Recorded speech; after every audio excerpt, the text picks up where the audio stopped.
2009 was a really tough year for the beauty industry.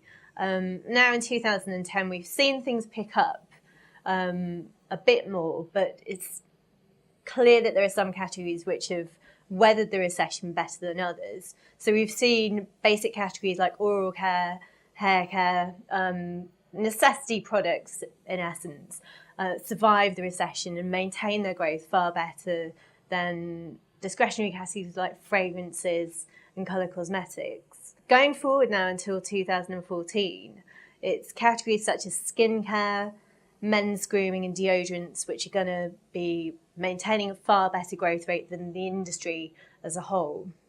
So really what manufacturers are doing is responding to this by entering these dynamic segments which is set to drive the industry forward. So skincare has been a really popular choice for manufacturers to enter.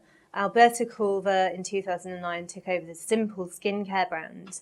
It's actually just been taken over by Unilever.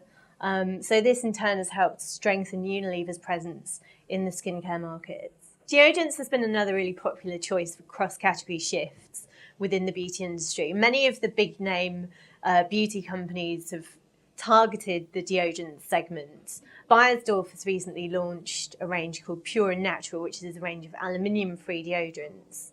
We've also seen Proctor Gamble launch the Fresh collection, which is within the Old Spice brand name. Men's grooming as well has been another really popular area for cross-category shifts.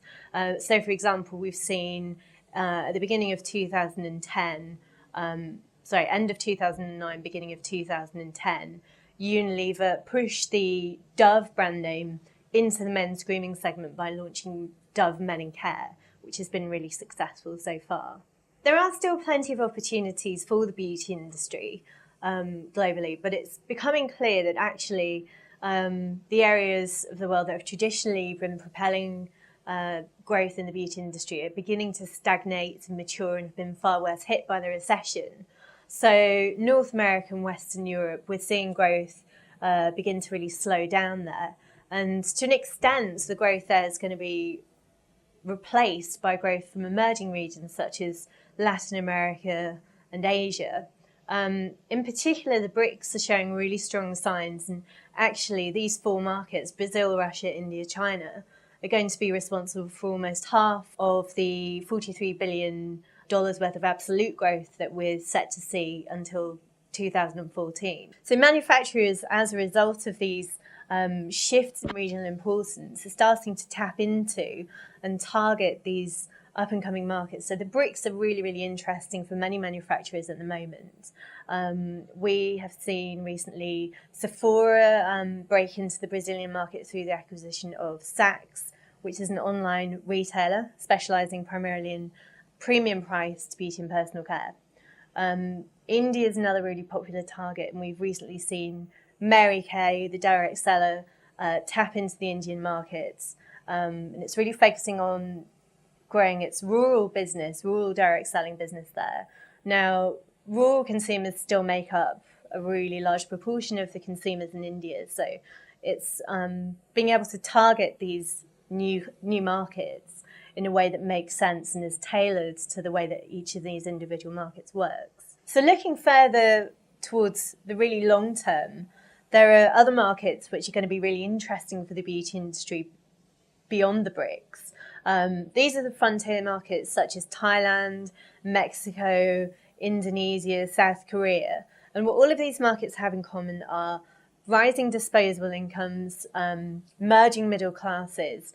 And as a result, there's going to be a new breed of consumers in these markets who have more money to spend on discretionary areas of beauty and personal care. So this is making them really interesting for the beauty industry long term.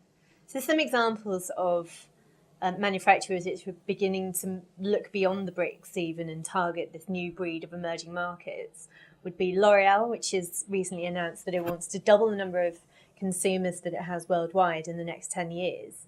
And it's doing this really by opening up subsidiaries in these emerging markets. So it's targeting Egypt, Pakistan and Kazakhstan to grow its business there. Another example would be The Body Shop, which has just opened up shops in Vietnam.